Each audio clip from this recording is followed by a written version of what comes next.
Well, it's time for us to call upon our special guest of the day, leadership and management coach, Dr. Marshall Goldsmith. Recognized as the world's #1 leadership coach, Dr. Goldsmith has authored many management bestsellers, including What Got You Here Won't Get You There, and Triggers, Creating Behavior That Lasts, Becoming the Person You Want to Be. Engaging with him in a conversation will be Mr. D. Shivakumar, Group Vice President, Corporate Strategy and Business Development, Aditya Birla Group. Let's welcome with a huge round of applause, Dr. Goldsmith and Mr. Shivakumar. Thank you, sirs, for joining me.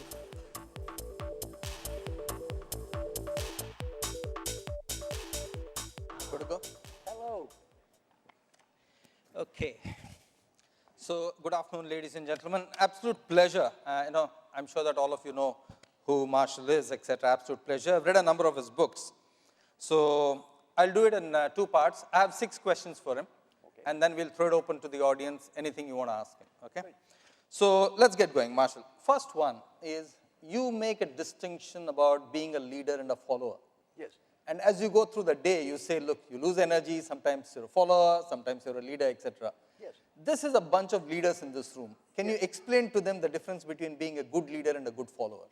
Well, one of my deepest learnings over the past 2 years is we all need help, and it's okay. We all need help, and it's okay. For example, I work with a group of people today, and one gentleman said, well, I haven't had this problem I've had for 20 years. I said, raise your right hand and repeat after me. My name is Joe. I've had this problem for 20 years. I'm not going to fix it by myself in the future. I need help, and it's okay. So I think it's very healthy for all of us to admit that. And we're not going to be a leader at everything. For example, I pay a woman to call me on the phone every day. She called me this morning. Every day she listens to me read questions I wrote and provide answers I wrote every day. Why do I do this? My name is Marshall Goldsmith. I got ranked #1 executive coach in the world. I'm too cowardly to do this by myself and too undisciplined. I need help, and it's okay. So I think once we get over this silly macho, I have to be a leader at everything nonsense, life is better for all of us. How about you? Do you need a little help? We all need help. Yes, all of us need help, as you said. But just explain to the group. But. You didn't say but, did you? That's in my book. I was just going to come to that question. Never start a sentence with but. We'll come to that question. It's there. That's question number 4. But help the group understand. That's twice now. I charge my clients $20. $20. So what's your favorite charity? What's my favorite charity? We'll give to Outlook, don't worry. Well, they'll have something or the other. Well, whatever it is, you owe them $40. $40, we'll give to them. Okay. What are the traits of a good follower? Maybe that's something that leadership needs to understand. What are they in your mind? The traits of a good follower? Yeah. The traits of a good follower are you're trying to make a positive difference, not to prove you're smart, not to prove you're right. Peter Drucker taught me this lesson. Our mission in life is to make a positive difference. Our mission in life is not to prove how smart we are. Our mission in life is not to prove how right we are. We're here to make a positive difference. Peter Drucker also taught me this. Ultimately, every decision is made by the person who has the power to make the decision. Make peace with that, not the smartest person or the best person or a fair person. And if I am a follower and I need to influence you to make a positive difference, then one word to describe me, salesperson. I got to sell. One word to describe you, customer. You have to buy. And we need to learn to sell what we can sell, change what we can change, and if you can't sell it and can't change it, let it go. Okay. So not many people know that you're one of the pioneers of the 360-degree feedback. Yes. You're one of the early adopters of that. I am a pioneer. Okay. Can you explain? By the way, in life, it's not always good when people constantly refer to you as a pioneer. Pioneer is code for old. Then they give you the Lifetime Achievement Award. Yes. That means, looks like he's about to die. So how should a leader, a good leader, take the concept of a 360-degree feedback? What are the positives? How does he read it? Well, here's what I teach people. You learn to ask for confidential feedback. You get this confidential feedback. You pick important behavior to improve. You have to own it. It has to come from your heart. then you talk to people in a way that sounds like this. I'd say, Mr. Coworker, we're going through the feedback process. I want to say thank you to everybody who participated. Thank you so much. I don't have anything to lose and much to gain. Then I'd say, you know, here's the positives. Take the time to acknowledge the positives and express gratitude. Then don't ask for more feedback about the past. Ask for ideas for the future. I'd say, I'm not going to ask you for more feedback about the past. Give me ideas for the future. For example, I want to be a better listener. Give me ideas to help me. Then whatever the person says, sit there, shut up, listen, take notes, and say thank you. Don't judge and critique. Never promise to do everything people say. Leadership's not a popularity contest. I'd say, I can't promise to do everything you and everyone say. I'm going to listen to everybody, think of the ideas, and follow up with you and do what I can. And then on a regular basis, it's called feed forward. You do it over and over and over. In our research, we have research that was published from 86,000 people. Leaders that do this get better. In my own coaching, I don't get paid if my clients don't get better. This works. It doesn't kind of work or sort of work or only work in this country or that country. It always works. And by the way, some of the best scores in the world are in India. It works great here. Okay, great to hear that. Okay, one of the things you've said again about leaders or successful people is that they are superior planners but inferior doers. Yes. You know, you made that comment, and that's the thing a lot of us struggle with, which is, in another word, execution. That's so it. why do you believe that we are superior planners but inferior doers? Well, in my book, Triggers, I talk about a bunch of reasons, but let me give you the biggest one, my favorite. I call it the dream. Years ago, my biggest client was Johnson & Johnson. You know Johnson & Johnson. I had the privilege of working with their CEO all the way down to person 2000. They all went to my class. I asked them all the same thing. Pick something to improve. Talk to people. Follow up. Measure improvement. And they're in my big study that I talked about. 98% of their leaders said, yes, I'm going to do what Marshall said. 98%. A year later, 70% done something, 30% zero, not 1 minute. And now I'm not ashamed of these numbers. Hey, 70% of 2,000 people is 1,400 people getting evaluated by 10 coworkers each. 14,000 people have a little better life, and I'm proud of that. I got to interview the people that did nothing and ask them a question. Why did you do nothing? Now I'm going to test the group here. The answer had to do with a dream. This is a dream I've had for years. I'm going to predict half the room has had this dream on a regular basis. The dream sounds like this. You know, I'm incredibly busy right now. Given pressures of work and home and new technology that follows me everywhere, I feel about as busy as I ever have been. Sometimes I feel overcommitted. I do not tell others this, but every now and again, my life feels a little bit out of control. You know, I'm working on some very unique and special challenges, though, right now, and I think the worst of this is going to be over in about 3 or 4 months. And after that, I'm going to take 2 or 3 weeks and get organized, and I'm going to begin my new Healthy Life program. And after that, everything is going to be different, and it will not be crazy anymore. How many people in the room have ever had a dream that resembles that dream? Raise your hand. How many years have we been having the same dream? Sanity's not going to prevail. The pace of change we are experiencing today is the slowest it will ever be for the rest of your life. The pace of change is the slowest it's going to be for the rest of your life. The reason people don't do what I teach is not they're mean or bad or stupid. We are so bombarded with stuff, it's hard to keep anything in our heads. Okay, going back to the 20 dialogue fight you had on me. You say specifically 2 words leaders should never use, however positive their comments, using the word no, but, however. Right. Okay, there's an instinctive tendency that those words will invariably be used to prove people wrong. Exactly. So what's the basis of why you say this? Well, first, the word but is a discounter. If you give a person positive recognition, you say, that's great, but it discounts all the great. It eliminates it. And the most common phrase uttered by smart people when people tell us something we agree with is, no, I agree with you. Now, what's that mean? No, I agree with you.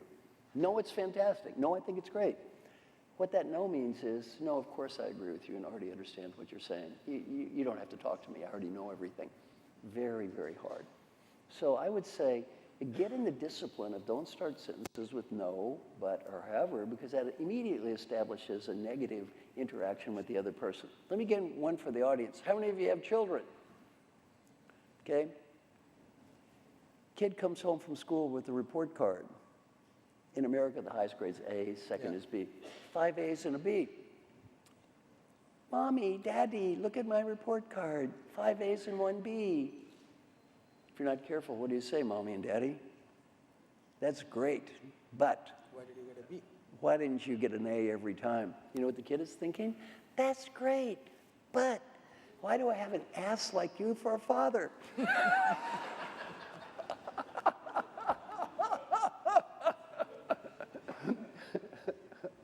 That's the background to it. Yeah, if we say that's great, but enough to people we love, you know, we teach them there is no great. There is no great. All there is but. You're writing a new book, and this is a topic of big discussion right now in corporate circles, diversity. Right. And your new book, due to release in April of 2018, is How Women Rise and the 12 Habits Which Inhibit Them from Rising. I have two questions. Yes. One, talk to us about those 12 habits. And more important, how women rise, how is it different from how men rise? Well, we talk about, let me give you the history of the book first. I wrote my book, What Got You Here Won't Get You There. Then my co-author, Sally Helgeson, is an expert on women in leadership. This guy, Mike Dulworth, who we really don't know that well, sends us an email, says, crazy idea.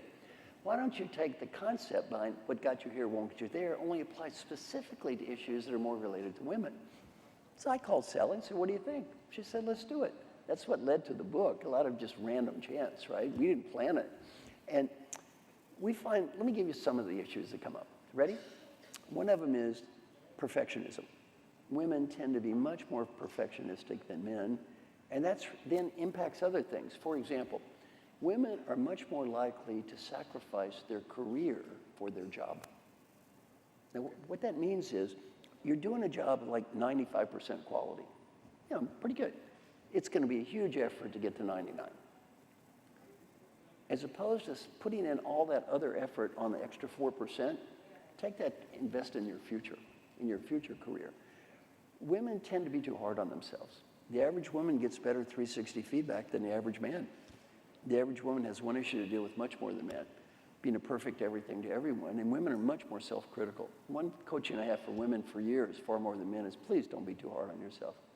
Now, women in India, they get a little bonus treat. See, women in India, not only did they get to be the perfect wife, and the perfect mother, and the perfect daughter, and the perfect boss, and the perfect everything, they get to be the perfect daughter-in-law as well. Oh, yeah. And for you women in the room, let's face it, you're really not good enough for the little prince that she raised. So this is a little bonus guilt that Indian women get much more than men. Okay. By the way, that's very culturally different. In America, the mother is more likely to side with the wife. Like when I got married, you know what my mother told my wife? My mother said, I failed. Now it's your turn. My mother also said, if it doesn't work out, I won't blame you. How do the same rules apply for men? Different. Let me give you an example. This really will illustrate my point. I did a program last night for women here in Mumbai. Maybe 60, 70 women there. I start the program by saying we're going to have 4 rules. Rule 1, you cannot attempt to learn something. All of a sudden, they start getting a little uneasy. Rule 2, you can't try to be more productive. Rule 3, you cannot even consider being a better person. And rule 4, the hard one, you cannot even think about helping others. Now, by now, most of the women are very uncomfortable. Then I say, for 10 minutes, you're going to focus on one thing, your own happiness and self-acceptance. Just 10 minutes. Half the women in the room have tears in their eyes. Half. Now imagine a group of men. When I said, men, now boys, no matter how difficult it may be, men, for the next 10 minutes, you must focus only on your own happiness. How many men have tears in their eyes? You're thinking, let's spend all day on that topic, right? Well, it's not that women are better or worse or men are better or worse. For most men, this is not our problem. Okay, good. I want to take a quote from somebody who's worked with you and benefited, which is Alan Mulally of Ford. He said something interesting which struck me. He said, we took 2 areas after interaction with Marshall, and as a team, we improved dramatically in that. So how does an individual improve compared to a team? And what are the dynamics of team improvement? Well, the first thing is, the fact that I was Alan Mulally's, quote, coach is kind of a joke. I learned 10 times from him whatever tiny bit he learned from me. So I want to be very clear on that, right? I mean, I'm certainly not pompous enough to think that I'm teaching him more than he's teaching me. I mean, I'm very blessed. When you work with people like Alan Mulally and Francis Hesselbein and Jim Kim, people like this, you know, they don't learn that much from me. I learn from them. Alan basically taught me a wonderful lesson. My whole job is picking great customers. With Alan, I could have spent 1 hour coaching him. He figured it out. He's a brilliant engineer. He said, this, is. I said, you got it. He said, is there anything else? Nope, that's about it. He said, I think I can do it. He said, I built an airplane, I can do this. Well, he starts getting incredibly better. Then Alan and I talk. I said, well, I feel like I should be doing something. I'm getting paid a lot of money. You're going to get better, and I'm going to get paid. He said, why don't we have the whole team get better? Guess what? He did. Probably 200 people got better when I coached him. Not because I am a better coach. He was better. See, I've learned my key to success is not me. It's working with wonderful people like him. Alan told me one thing. Your whole job is customer selection. You pick the right customers, you're always a winner. You pick the wrong customer, you're never a winner. Well, I'm blessed. I may or may not be the best coach in the world, but I can tell you, I got the best clients. I have the best clients, and that's what matters. The biggest problem with all the coaches that I've trained, and there's been including myself, is the ego of the coach. You see, we want people to get better so we can look in that mirror and feel good about ourselves. Yeah, look how much better they got because of me. It's hard to get over that. Very hard to get over that. So would you say that's the single biggest blind spot of a leader having a coach, which is that ego? Ego. Ego is tough. Ego is tough, and it's hard for any of us to get over ego. The other difference is, you see, for the great achiever, it's all about me. And everyone in this room is a great achiever. They probably did well in school. They took test after test after test.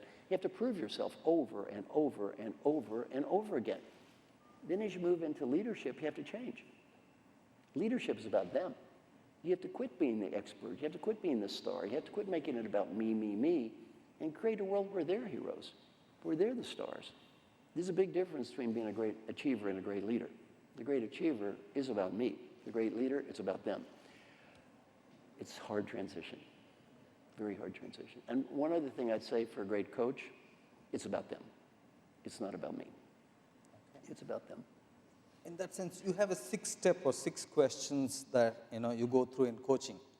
One of the questions was very interesting to me. You said, if you're your own coach, right, what would you advise yourself? Yes. Now, we agree that ego is the biggest problem that leaders have. Yeah. So how would a person with that blind spot be a good coach to himself or rationalize the thinking around it? Well, what I say in the 6-question coaching process is, that's one of the questions. In many cases, you just get people thinking. And then they think, well, yeah, there is probably something I can do better. My friend, by the way, that coaching process, I've used that to work with 7 CEOs. And I got paid 7 times out of 7. Always works. And I can mention their names, too, because I'm very different. I can talk about my clients. Jim Morton, CEO of John Hancock, went from an 8 percentile to a 98 in 4 years. That's all he did, this process. A wonderful process. And by the way, it's online and it's free. As you know, I give everything away anyway, so you can use all my stuff for free.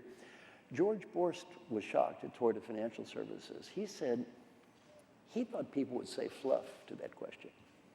You know, if you were the coach, he thought they'd say, I just work too hard, or, nonsense. He was shocked. He said he was amazed at the level of depth people had. And he said half the time, you know what he ended up saying? Let's do what you want. You see, the way it's structured, as a leader, you still have responsibility for leading that process. So if the person says nonsense, you don't have to deal with it. On the other hand, giving them the opportunity. Now, he didn't say he always agreed with them. He said half the time. What did he say, though? Let's go with yours. Good. That's great. Those are my 6 questions. I have a lot more, but I'd rather open it up to the audience because I think they would like to ask you some things.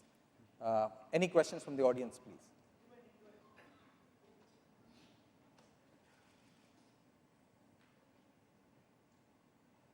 Anyone? We might have time for 3-4 questions. Please make use of the opportunity. Yes, please, go ahead. Okay, can we hear? Oh, there you go. There's a mic going there, yeah. Hey, Marshall. About your 360 degree, right? So how relevant is the 360 degree feedback when it comes from diverse group of people? What to take and what not to take?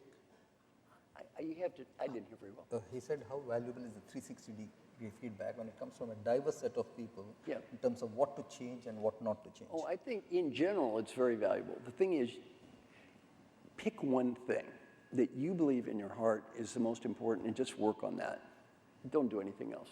Just pick one thing that comes from your heart, and there's almost always something that you'll feel it's important, and just do that. Just get in the habit of doing that. The fact that you care, the fact you ask for feedback, the fact you try is a huge message. Very huge message. One thing I'm very proud of is 27 major CEOs endorsed my book, Triggers. Why I'm so proud of that is 30 years ago, no CEO would admit to having a coach. They would have been ashamed to have a coach, embarrassed to have a coach. What I'm proud of is now they say it's okay to have a coach. It's okay to get feedback. It's okay to try to do better. Yeah, good. Thank you, sir. Yeah, Yes. Keval, can I get the mic here, please? Can I? Mike, well, go ahead. Oh, he has the mic, okay. That's Please okay. go ahead. You and this one and then, yes. Hi. I'm right here, right at the back. As a coach, did you think storytelling is the most effective way for people to understand? Can you give me, what do you say? As a coach, is storytelling the most effective way for people to understand? Not particularly. Okay, next.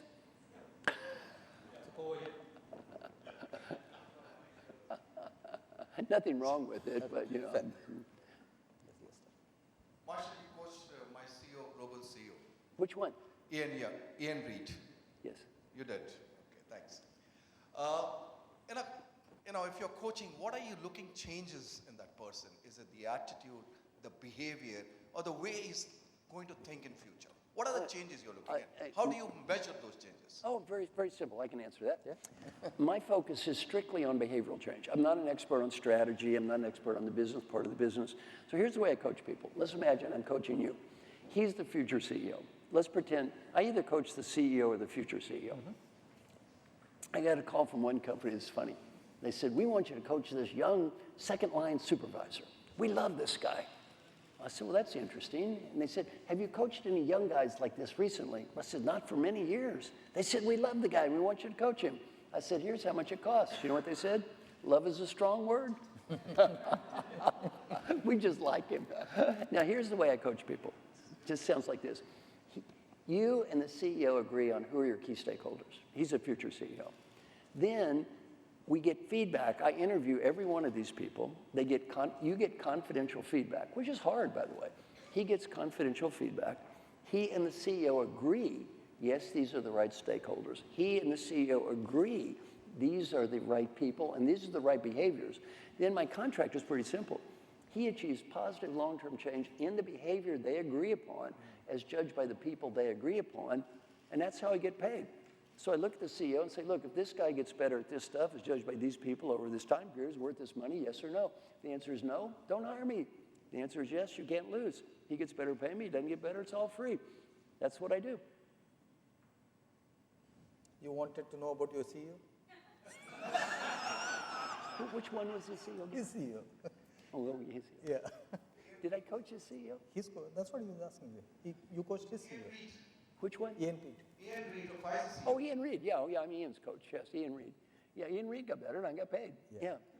Do you still work for Pfizer? No, Not anymore. No, Ian is a good client. So yeah, I was Ian Reid's coach. And what's great about Ian, or a guy like Ian, 2 points about coaching someone like Ian Reid. Pfizer's a $250 billion market cap company. The only cost of Ian Reed hiring me is his time. Do you know Ian at all? Does Ian like to have his time wasted? Does it put him in a good mood or bad mood? Bad. How bad? How bad? You know, if you know Ian, does he like having his time wasted? No. How about wasting Ian's time? Is that a good plan or a bad plan? That is a phenomenally bad idea. He doesn't want his time wasted. The reason he gets along with me is I don't waste time. I don't get paid based on spending time. The only cost of Ian Reed hiring me is the time of Ian Reed. Whatever he pays me relative to the value of his time, paper clips. So working with him, one thing is I'm very time sensitive. Number two, Ian Reed, I worked with Ian for 1.5 years. He got better. I said to Ian, I don't need to work with you anymore. You got better. He said, I still want to have a coach. I said, why? He said, I'm asking everybody else to get better. I want to look in the mirror and say, look, I got a coach and I'm trying to get better. And I'm not asking you to do something I'm not doing myself. So for him, God bless him for that.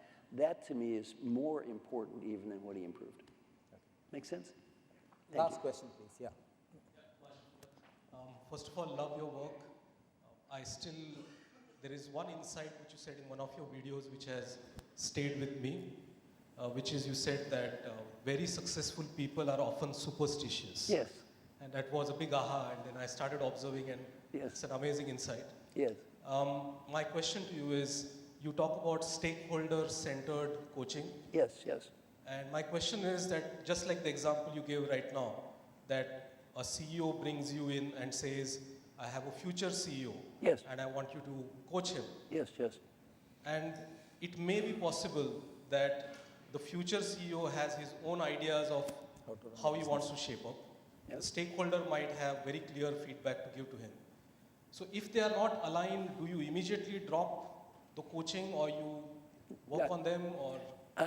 It's actually, in theory, what you said makes sense. In practice, it's never happened. It's never that big of a deal. The CEO is the CEO. By the way, back to Ian Reed. If I'm coaching the future CEO of Pfizer, Ian says, I think this person is your key stakeholder, guess what? Yeah, they're going to be part of the list. So, that's the way the world works. That's the way the world works. So, I've never had that be a problem. Yeah. Okay. Good. So, thank you, Marshall. It's been a wonderful 30 minutes with you. Okay? Thank you. Ladies and Round of gentlemen, applause can we for have a Marshall, huge round of applause? Dr. Goldsmith, Mr. Shivakumar, thank you for that terrific interaction. We surely found some very practical insights. Thank you, sirs.